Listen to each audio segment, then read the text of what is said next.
Brindana lockdown gi kalon thugairaga district manga da koichat chatkhi SP West additional SP 1000 Brinda amadi mahaka loinaba miyoi anina COVID-19 lockdown thugairaga mathaudang khangdaba mongda district manga pharaga maning tauna koichat chatkhi haina Imphal West District Superintendent of Police K Mega Sandrana phongdorakli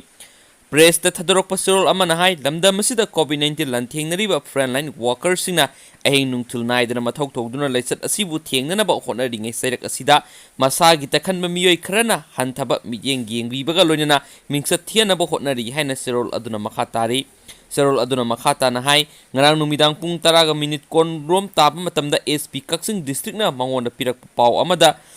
Treta Karangoba, registration number MN01G38. 39 ama Kaksing Bazar manakta Kaksing PS team amana sek tawbada khamki maduda tonglakpa nupi amana mahak additional SP ni haina saktak pagalonyana car adu thauruga chatkhi maduna maram oiragi SP Kaksing amadi mahak control room dagi district boundary khudima mikup nom singna laina bakhanganki Imphal West district ki control room amadi night duty officer singna marueba checkpoint sing mikup nom singna lainki Nongyay matung pung baroga minute yang khairom satpa matamda car adu Lampel Police Station gi manung sanba Sangai Pro area da nupi police yauna sathaba night patrol team na thengna ki hairi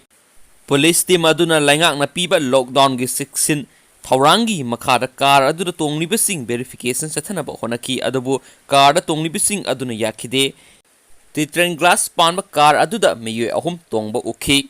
hairi Miyoi sing aduna makhoi gi khongchat chatpagi maramna singba takthokpagi mahota asabu ulakhi matung tarakpada ehenma police team ama mafam aduda kawraba matungda car adu sek tawonki car adu tonglamliba sing adudi 1000 Brinda Mapuroiba RK Singlen Ye School Zamanstan Phairembam Sonia Mapuroiba Sanamam Ibungo Bisnupur Ward number 7 amadi Hoidrom Anil Apokpa Hoidrom Nabukumar Wangkhai Lesram Laikai Kauba ama oiramki makhoi ki khongchat ki matangda haido u yadabadagi kuina taknaraba matungda Phairembam Sonia na numidang pung rom tarakpa matamda anil lokhatpa irilbung ngarian yairipok Thawal Bazar Khongjom Kaksing Khuna Wangu Lamkhai Kumbi Moirang Bisnupur Nambol pharaga lakhi haina phungdokhi makhoi thangjing laisangda ahing nongyaida laikhrum lamki haina phungdoi haina panki adumainama atai matam singda makhoi kadai da satpagi haiba phungdoktana laikhi Makoina cantonment zone manungdagi miyoi sing unarak prahaibasi khangdokpagi tangai fadaba laibadagi verification sathabani hairi adubo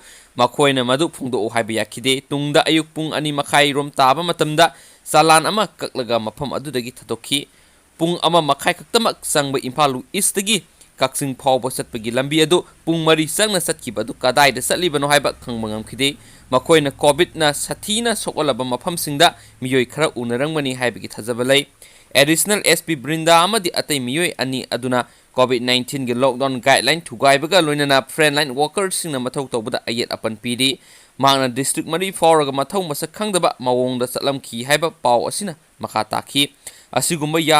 yamna mathaudang masak khangdaba miyoi singna sathariba thawong asi makha satharabadi laisat asi sandokpa yabagi phibamda leiri amarumda frontline warriors sing sathariba thawong sing asibu social media da lana uhonaba miyoi kharana honari Masigumba thawongna lockdown thugairi basingbu pukning thogat paga loinena frontline workers singbu pukning hanthana ba maram oirakani haina spausna makatari